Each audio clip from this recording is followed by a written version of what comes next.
Bismillahirrahmanirrahim. Assalamualaikum warahmatullahi wabarakatuh. Jumpa kembali dengan Pak Ade untuk mata pelajaran PAI untuk kelas 12 ya. Untuk tahun pelajaran 2020-2021 semester pertama. Ini juga adalah perjumpaan pertama kita. Sebelumnya kita akan membahas tentang birrul walidain atau berbuat baik kepada orang tua. Kebalikannya adalah uququl walidain atau berbuat buruk kepada kedua orang tua. Sebelum kita berlanjut, kita akan berdoa ya bersama-sama. Mudah-mudahan kita hari ini diberikan keberkahan oleh Allah Subhanahu wa taala, kemuliaan dalam hidup, dipenuhi segala kebutuhan, diberikan kesehatan, dan yang paling utama yang sekarang kondisi seperti sekarang ini adalah kita bermohon kepada Allah supaya Allah senantiasa beri kesehatan, kekuatan di musim pandemi ini. Semoga Allah juga menghilangkan pandemi COVID-19 ini dari bumi Indonesia, dari kita semua, khususnya umumnya di seluruh dunia. Untuk itu kita akan berdoa, kita akan mengambil keberkahan dari bersolawat dan membaca surat Al-Fatihah ala hadhihin niyah. Wa kullu niyatin shalihah ziyadatan bi syarafin nabi Mustafa Rasulillah sallallahu alaihi wasallam. Allahumma shalli ala sayidina Muhammad wa ala ali sayyidina Muhammad. A'udzubillahi minasyaitonir rajim. Bismillahirrahmanirrahim. Alhamdulillahirabbil alamin arrahmanir rahim maliki yaumiddin. Iyyaka na'budu wa iyyaka nasta'in. Ihdinas siratal mustaqim. Siratal ladzina an'amta 'alaihim ghairil maghdubi 'alaihim waladdallin. Amin rabbal alamin. Baik anak-anak sekalian, untuk kelas 12 ini materinya adalah uququl walidain atau juga birrul walidain. Itu tidak bisa terpisahkan. Apa itu birrul walidain? Berbuat baik kepada kedua orang tua, sementara uququl walidain adalah kebalikannya. Baik, kita lihat saja materi kita hari ini. Durhaka kepada kedua orang tua. Ya, durhaka kepada kedua orang tua artinya tidak mentaatinya ya, atau menyepelekan hak-haknya, melakukan hal yang tidak disukainya, menyakitinya sekalipun hanya dengan perkataan itu kita sudah sering dengar, sudah tahu bahwa kita mengucapkan kata saja atau kata hus saja itu sudah berbuat buruk atau durhaka kepada kedua orang tua. Kalau kita meninggalkannya berarti kita berbuat baik kepada kedua orang tua, kebalikannya. Kemudian memandangnya dengan pandangan sinis atau menyepelekan kedudukannya. Itu memandang saja dengan pandangan yang tidak bagus, tidak berakhlak, bahkan sinis tadi, menyepelekan kedudukannya adalah berbuat buruk kepada kedua orang tua. Itu dalam Al-Quran disebutkan larangan menyakiti atau durhaka kepada orang tua itu, bahkan menyatakan atau saja atau cis, itu pun dilarangnya. Itu anak sekalian, jadi kita dalam Al-Quran sudah dijelaskan bagaimana berbuat baik kepada kedua orang tua atau durhaka kepada kedua orang tua itu. Selanjutnya, kalau kita lihat bagaimana menyakiti kedua orang tua termasuk dosa besar, ya. Menyakiti kedua orang tua itu termasuk dosa besar. Dua orang tua yang maksud adalah tentu ayah dan ibu kita. Di antaranya dosa yang paling besar adalah menyakiti kedua orang tua. Dan dosanya berada pada tingkatan kedua setelah dosa syirik kepada Allah. Syirik kepada Allah itu adalah yang pertama, itu dilarang dan dosa besar. Allah menempatkan durhaka kepada kedua orang tua itu setelah syirik kepada Allah. Jadi dalam Al-Quran tidak ada yang namanya Allah menempatkan dosa besar itu setelah syirik adalah misalkan meninggalkan sholat, meninggalkan puasa, zakat, dan kewajiban-kewajiban yang lainnya. Tapi ternyata Allah menempatkan menyakiti kedua orang tua itu adalah termasuk dosa besar setelah syirik kepada Allah atau menyekutukan kepada Allah, menyekutukan atau dosa syirik kepada Allah Subhanahu wa taala. Dalam sebuah hadis juga dijelaskan di antara etika akhlak kepada kedua orang tua itu salah satunya ya ada 5, salah satunya di antaranya kita tidak boleh kalau berjalan tidak boleh mendahului orang tua. Itu di antaranya yang akhlak kepada kedua orang tua. Artinya kalau kita dalam berjalan saja lebih duluan daripada orang tua, itu termasuk kepada durhaka. Itu menurut kita mungkin sepele atau enteng, biasa-biasa saja ya. atau misalkan mendahului duduk daripada orang tua kita. Kalau kita dalam keadaan berdiri, orang tua berdiri, kemudian kita mau duduk di suatu tempat, itu kita tidak boleh duluan duduk, ya. Itu dalam sebuah hadis demikian. Kalau kita duluan duduk, berarti kita juga sudah berbuat durhaka kepada orang tua. Mungkin yang dua ini, yaitu tadi mendahului duduk, kemudian mendahului jalan ketika kita sama orang tua berjalan, itu sudah durhaka, dan itu mungkin menjadi biasa, ya. Itu biasa bagi kita, padahal itu tidak sadar itu adalah sebuah kedurhakaan. Itu gugur kalau kita untuk yang dua ini kita gugur, artinya emang kita mungkin itu sehari-hari buat kita, ya. Kemudian ya selanjutnya adalah bagaimana birrul walidain atau uququl walidain itu di dalam Al-Qur'an atau dalam hadis disebutkan. Nabi Shallallahu Alaihi Wasallam bersabda, dari Anas, dia berkata, Nabi Shallallahu Alaihi Wasallam pernah ditanya tentang dosa-dosa besar. Beliau bersabda, menyekutukan Allah, menyakiti kedua orang tua, membunuh, dan kesaksian palsu. Sekali lagi, tadi dalam Al-Quran bahwa di dalam Al-Quran disebutkan dosa besar kepada orang tua itu ditempatkan kedua setelah dosa besar syirik. Demikian pula ini di dalam sebuah hadis, ya. Saya tidak bacakan Arabnya, ya. Ini terjemahan saja tadi. Nabi pernah ditanya tentang dosa-dosa besar, beliau bersabda, menyekutukan Allah, menyakiti kedua orang tua, membunuh, dan kesaksian palsu, gitu. Ini ada tambahan, ya. Nanti banyak sih dosa besar itu. Ada, kalau dari Imam Ja'far itu ada 15 dosa besar. Itu diantaranya adalah durhaka kepada kedua orang tua, bahkan dalam hadis ataupun ayat ditempatkan kedua setelah syirik. Berarti begitu pentingnya kita menghindari perbuatan itu, sampai Allah menempatkannya bukan yang lain seperti sholat tadi atau zakat atau puasa. Allah menempatkan justru adalah perbuatan dosa kepada kedua orang tua, ditempatkan yang kedua setelah dosa syirik. Ini selanjutnya, anak sekalian, bagaimana azab bagi pelaku durhaka kepada orang tua? Bagaimana azabnya, siksanya? Kita lihat ada beberapa hadis ini. Pada suatu ketika pernah ada seorang bertanya kepada Imam Ali karramallahu wajhah, ceritakanlah kepada kami suatu yang dibisikkan Rasulullah kepadamu. Kata pertanyaan kepada Imam Ali, kata penanya, ya. Kemudian Imam Ali menjawab, Rasulullah Shallallahu Alaihi Wasallam belum pernah merahasiakan suatu apapun terhadap diriku dan merahasiakannya kepada orang-orang banyak. Aku pernah mendengar Rasulullah bersabda, la'anallahu man sabba walidayhi wa la'anallahu man ghayyara tuhumal ard wa la'anallahu man awa muhdisan. Semoga Allah melaknat orang yang mencaci kedua orang tuanya. Semoga Allah melaknat orang yang merubah batasan tanah orang lain. Semoga Allah melaknat orang yang memberi tempat ahli bid'ah. Ini hadis diriwayatkan oleh Imam Ahmad. Ini sekali lagi durhaka kepada kedua orang tua di sini juga ditempatkan, bahkan dalam hadis ini di tempat yang pertama, ya. Yang kedua adalah apa tadi? Yang kedua, semoga Allah melaknat yang merubah batasan dan melaknat orang yang memberi tempat ahli bid'ah. Ini yang pertama dalam hadis. Sebelum tentunya yang tadi tetap syirik kepada Allah yang pertama. Dalam hadis ini pertama itu karena durhaka durhaka atau berbuat dosa besar berupa syirik tidak disebutkan di sini. Sampai Allah menyebutkan kata melaknat. Allah melaknat, ya. Orang yang durhaka kepada kedua orang tua atau mencaci kedua orang tua. Dalam hadis lain disebutkan ada yang tentang mencaci orang tua ini. Ya, bagaimana ketika Rasulullah mengatakan orang durhakanya bagaimana orang yang mencaci itu. Kata para sahabat ketika itu, bagaimana orang bisa mencaci kedua orang tuanya? Tidak mungkinlah, gitu. Kata para sahabat, nggak mungkin seorang anak ada yang mencaci kedua orang tuanya. Tapi kata Nabi, ya adalah mencaci. Ada ketika kita mencaci orang tua orang lain, mencaci orang tua teman kita, sahabat kita atau orang lain, itu disandingkan, disamakan dengan mencaci kedua orang tua kita. Walaupun kita mencaci orang tua orang lain.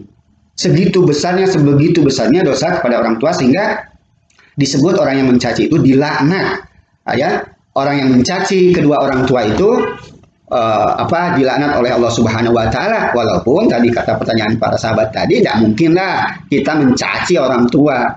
Iya sih, kita tidak mencacinya tidak langsung, tetapi ketika kita mencaci orang tua orang lain, di situ kita disandingkan atau dianggap atau disamakan dengan mencaci kedua orang tua kita. Demikian hadis tadi ya. Ada banyak hadis tentang atau berkaitan dengan berkaitan dengan caci maki orang tua.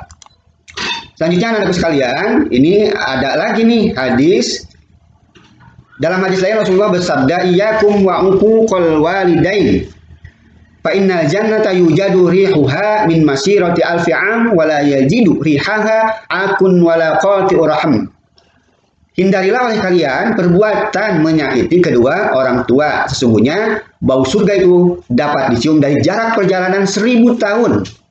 Dan tidak akan dapat menciumnya orang yang menyakiti kedua orang tuanya dan orang yang memutuskan silaturahim. Di sini hadis ada tambahan silaturahim ya. Tapi kita kan yang bicarakan adalah bagaimana kita menyakiti kedua orang tua. Ya, menyakiti orang tua, tidak bertanya menyapa, itu juga memutuskan silaturahim dengan orang tua. Memutuskan silaturahim saja dengan orang lain itu adalah merupakan dosa besar, apalagi dengan kedua orang tua. Ini ada lagi ya sebuah kisah dalam sebuah hadis.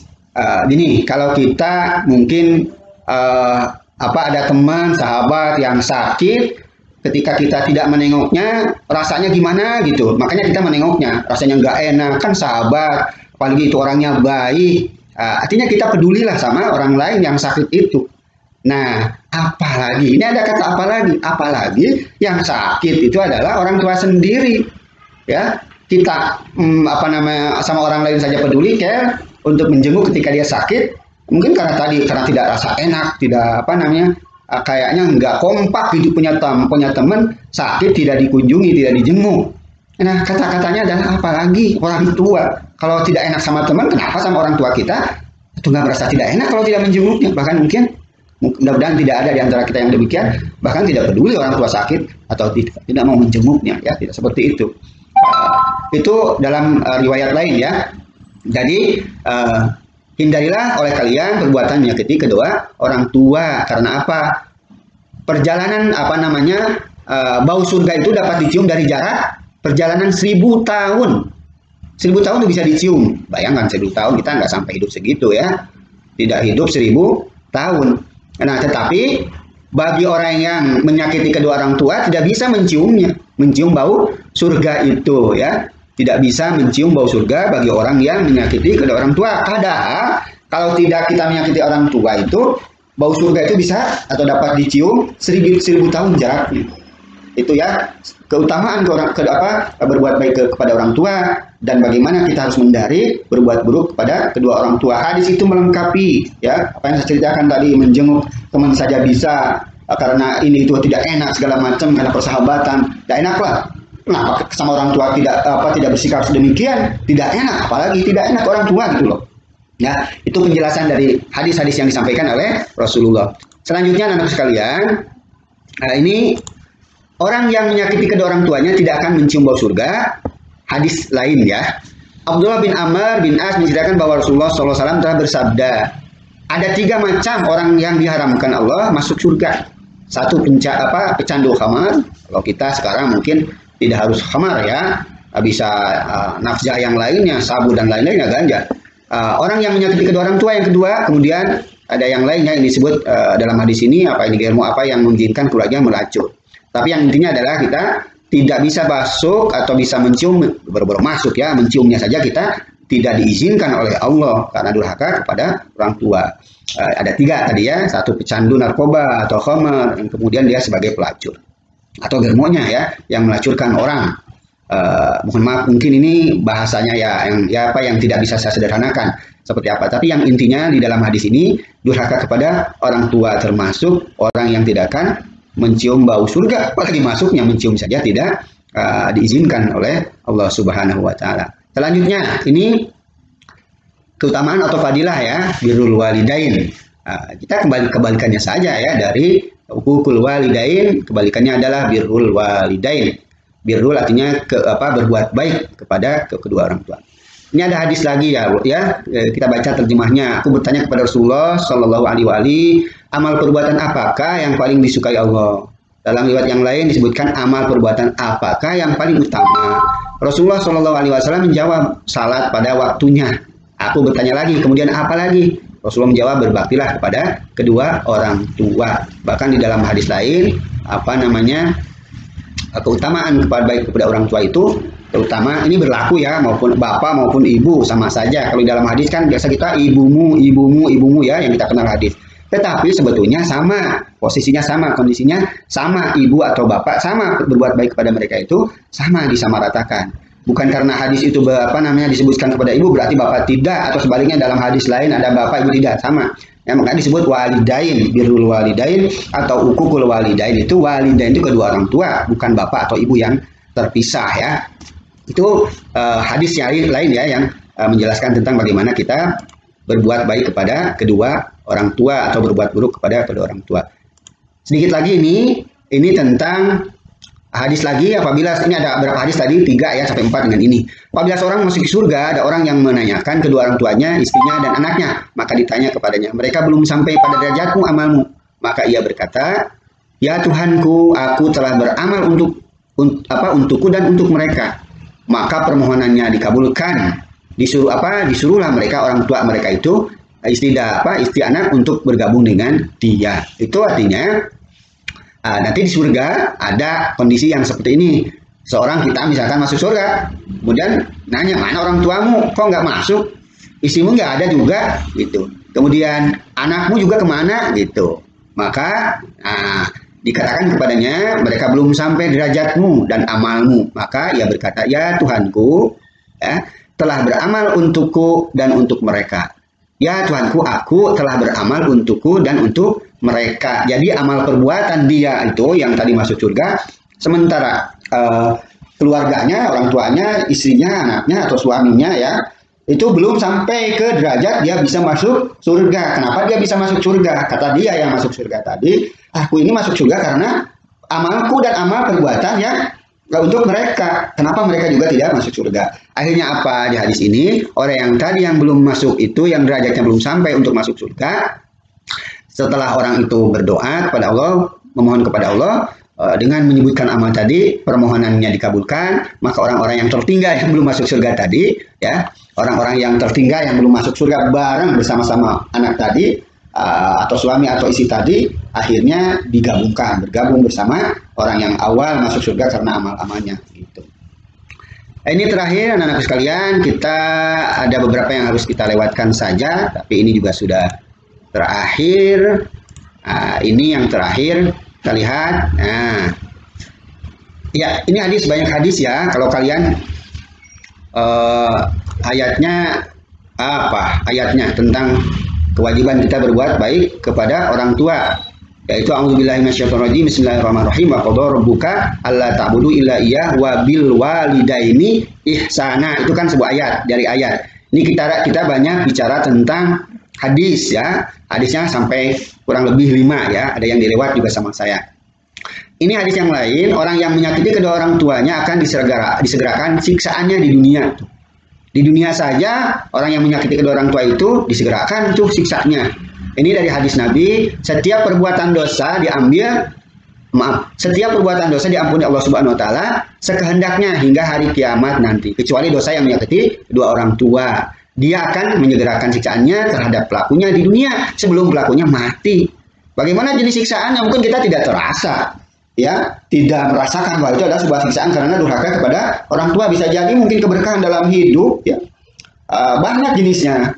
Ya, pekerjaan begini-begini terus. Kok saya dulu kan sudah sukses misalkan, sudah uang sudah banyak, tapi gimana ya rasanya anak-anak tidak pada taat, anak-anaknya bahkan mungkin pelaku dosa besar. Itu adalah sebuah ketidakberkahan, bisa jadi buat dia juga siksaan di dunia. Banyak jenis siksaan itu yang mungkin kita tidak merasakan, tidak terasa bahwa itu adalah sebuah siksaan. Demikian ya anak-anak sekalian, kita sudah berakhir, waktunya sudah cukup untuk perjumpaan kita ini, perjumpaan pertama kita untuk materi PAI kelas 12 dengan materi birrul walidain atau ukukul walidain. Semoga ini bermanfaat buat kita semua. Bagi yang mungkin dalam hadis tadi, mohon maaf termasuk saya, termasuk di dalamnya tersindir, kena sindiran, ya kita mulai saja berbenah diri, bertaubat, mohon kepada Allah, bersungkur, bersujud kepada Allah, kemudian minta maaf dulu tentunya kepada orang tua sebelum memohon maaf kepada Allah, beristighfar kepada Allah itu harus minta maaf dulu kepada orang tua, baru dimaafkan oleh Allah Subhanahu wa taala. Mudah-mudahan kita bukan bagian dari yang hukukul walidain, tapi bagian dari yang birrul walidain. Terima kasih atas perhatiannya. Saya akhiri. Wa ma taufiqi illa billah, alaihi tawakkaltu wa ilaihi unib. Wassalamualaikum warahmatullahi wabarakatuh. Jaga kesehatan, tetap di rumah dan tetap semangat.